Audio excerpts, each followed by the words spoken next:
Owning a mansion and a private jet are both symbols of wealth, but nothing quite compares to the luxury of having your own private island. Imagine basking in the sun, sipping a drink, and being miles away from anyone else.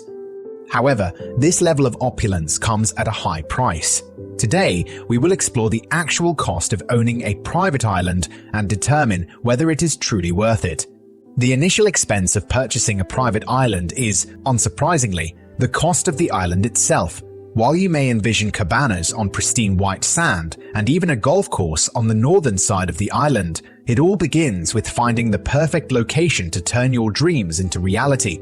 The price of an island can vary significantly depending on the location. For instance, in Canada, which boasts the highest number of private islands for sale worldwide, you can find islands for less than $200,000.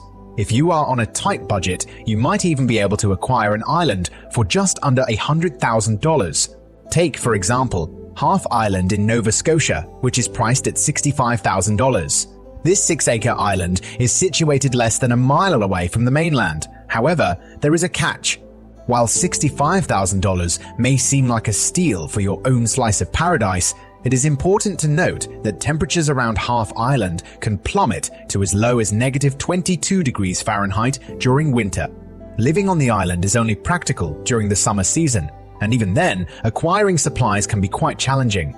When envisioning a private island, one typically imagines warm, tropical locations with sandy beaches and palm trees, where casual footwear like flip-flops is considered appropriate attire.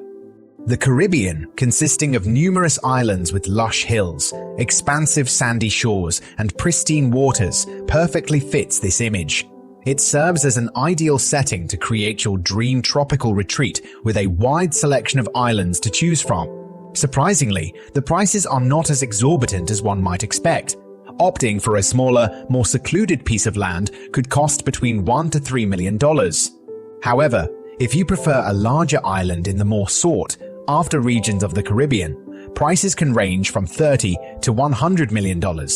Popular island chains such as the Exumas, the Abaco Islands, and the Berry Islands offer certain advantages over remote islands, as they are in close proximity to larger towns and cities, facilitating easier access for both visitors and owners.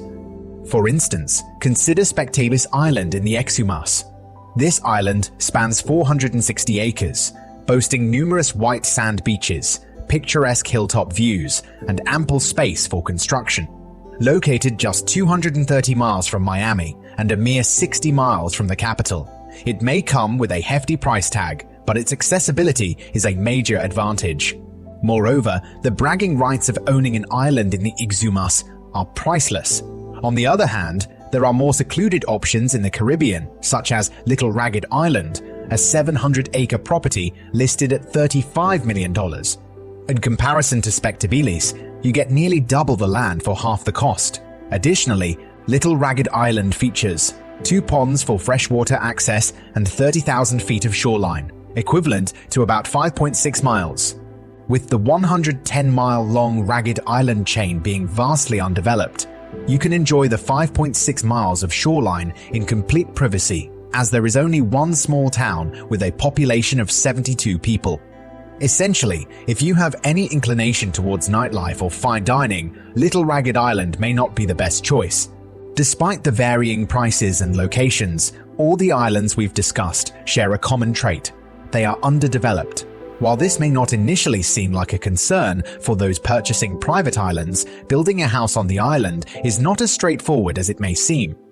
No, there is much more to consider when it comes to building on an island. Initially, you must determine if it is even feasible to construct on the island.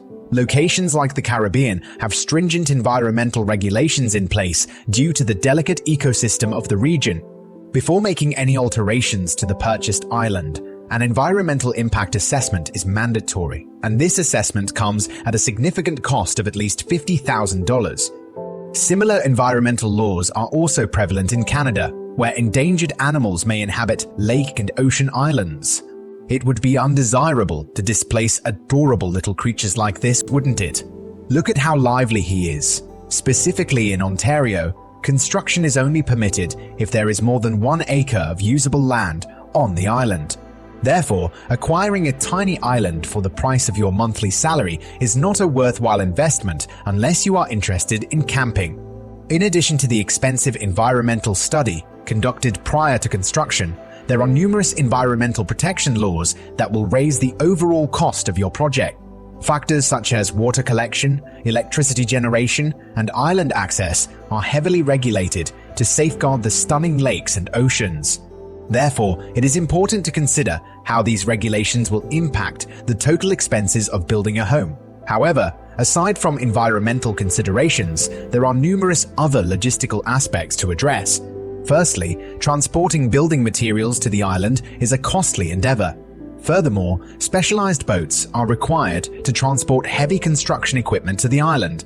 And once you have spent thousands upon thousands of dollars to have the supplies delivered to your doorstep, you will need skilled contractors, plumbers, and electricians present on the island on a daily basis. If your island is located far away from the nearest town with hotels, such as Little Ragged Island in the Caribbean, you will incur significant expenses to transport your building crew to the site. Additionally, you will need to construct a means of transportation to reach the island. If you desire quick access to the island, constructing an airstrip is an option, but it can cost over $1 million according to most estimates. Alternatively, a helipad is a more affordable choice. Another option is to build a dock for boats and seaplanes, although these options will still require a substantial investment. In contrast, purchasing a developed island is much easier than acquiring an undeveloped one. For instance, Frozen Cay in the Berry Island chain of the Bahamas is a 40-acre island that costs $17 million and is easily accessible by boat and seaplane. It boasts beautiful white sandy beaches, lush forests, and a spacious 6-bedroom, 6-bathroom residence spanning 4,145 square feet. Additionally, the island features a heated swimming pool and includes an 806-square-foot manager's cottage, a 1,534-foot staff cottage, and a marina capable of accommodating yachts up to 100 feet in length. However, owning a private island like Frozen Cay also entails maintenance costs. If you have the financial means to own a private island, it is likely that you are occupied with work and cannot spend all your time relaxing on the beach. Leaving the island unoccupied poses the risk of squatters, break-ins, and other damages, making it necessary to have the island occupied and well-maintained.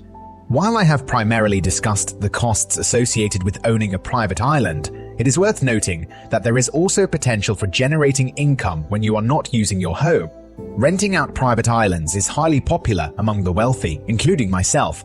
Islands like Sedans Cay in the Bahamas can cost a minimum of $14,000 per day for double occupancy.